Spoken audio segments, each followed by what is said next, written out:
माँ वीणा वादनी हंसा वाहिनी माँ सरस्वती को नमन करते हुए आदरणीय प्रधानाचार्य जी,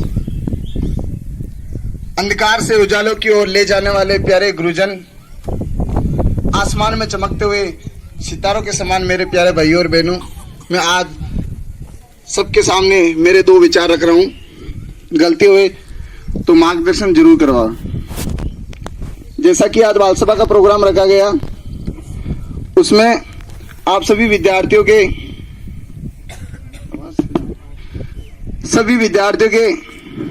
जो बाल मनोभाविक चित्रण का जो विकास करवाया गया, उसी के रूप में मैं अवगत कराना चाहूँगा कि ज़्यादा से ज़्यादा उसके जो माता पिता बच्चों को स्कूल भेजकर विद्यालय परिवार को सहयोग प्रदान करें।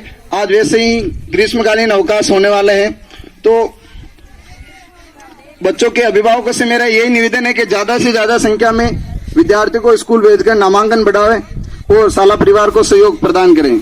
छोटे बच्चों और भाइयों से यही कहना है कि ज़्यादा से ज़्यादा आप पढ़ाई करें और सफलता के पथ पर आगे अग्रसर हों और उन्नति के मार्ग पर चले। मेरा यही कहना है कि आपको कोई भी प्रॉब्लम आए, कोई भी समस्या हो, तो गुरुजनों से संपर्क करें और खुद मेहनत करें और आगे बढ़ते चले।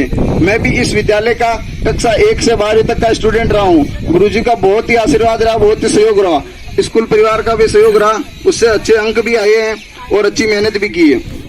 इसी के अनुरूप मैं आपको चंद लाइनों में बताना चाहता हूँ कि जो आदमी हिम्मत करके आगे बढ़ता है वो कभी पीछे नहीं हटता है।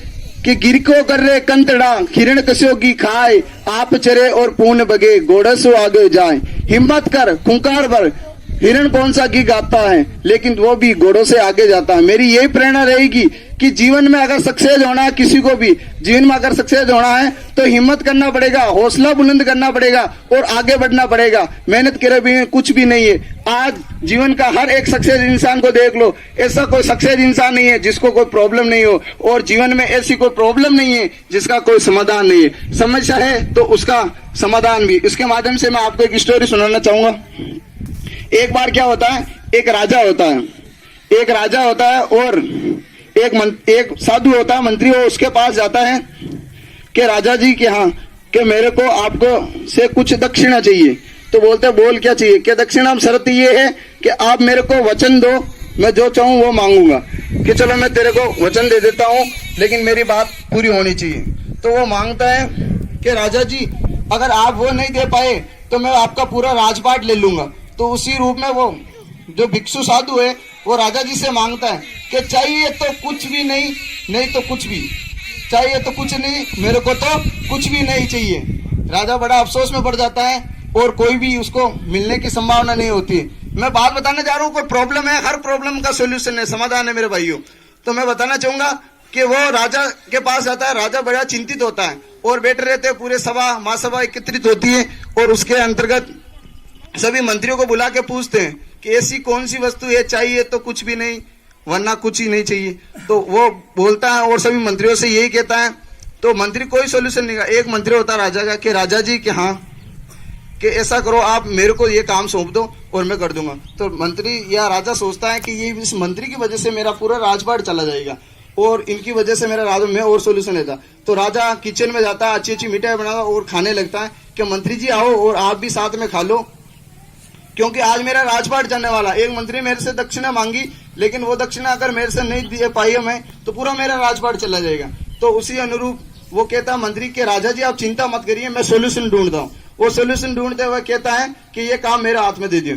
वो क्या करता है, 4 होल में जाता है और चारों होलों में अलग अलग जो जेवरात है वो भर देते हैं। जो पहला होल है उसमें जाके ये बोलते हैं कि इसमें चांदी भर देते हैं, दूसरे में सोना भर देते, तीसरा में हीरा पन्ना मोती तीनों भर देते। जाके उसको बोलते हैं कि ये ले चांदी, पूरी चांदी ले और तू पीछा छोड़, यहाँ से चल निकल जा। लेकिन वो भिक्षु कहता है कि नहीं, मेरे को नहीं चांदी चाहिए, चाहिए तो कुछ नहीं, नहीं तो कुछ भी चाहिए, मेरे को कुछ नहीं चाहिए।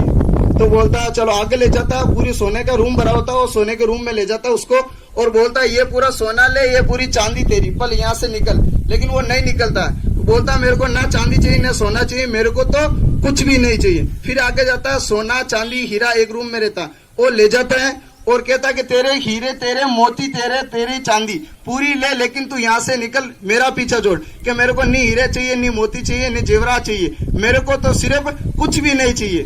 बड़ा अफसोस में पड़ जाता। फिर एक रूम खाली होता है और खाली रूम में उसको ले जाया जाता है। वो बड़ा खुश होता है कि अभी तो हीरे नहीं लिए, मोती नहीं लिए, जेवरात नहीं लिए, पूरे के पूरा राजपाट ही मेरे आने वाला। लेकिन उस मूर्ख को पता नहीं कि जो मंत्री है बहुत बड़ा बुद्धिमान है। वो जाता है और जैसे सीढ़ी पर चढ़ता है और जाते ही पूरा का पूरा रूम खाली होता है। वो ऐसे पांव रख के बोलता है इसमें तो कुछ भी नहीं।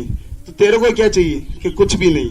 लेकिन जिसको जिस आंसर का क्वेश्चन था उसी का उसने उत्तर मिल गया। तो मेरा कहने का मतलब ये है कि जीवन में कोई भी प्रॉब्लम ऐसी नहीं जिसका कोई सोल्यूशन नहीं है। प्रॉब्लम है तो सोल्यूशन है। अपन को मेहनत करने के लिए, टारगेट हासिल करने के लिए अपन को तड़प करनी पड़ती है। जिस प्रकार से एक व्यक्ति होता है उसको जैसे पानी में डुबाया जाता है और पानी में डुबाने उसके मन में एक ही विचार चलता है कि मैं सांस कैसे लूं।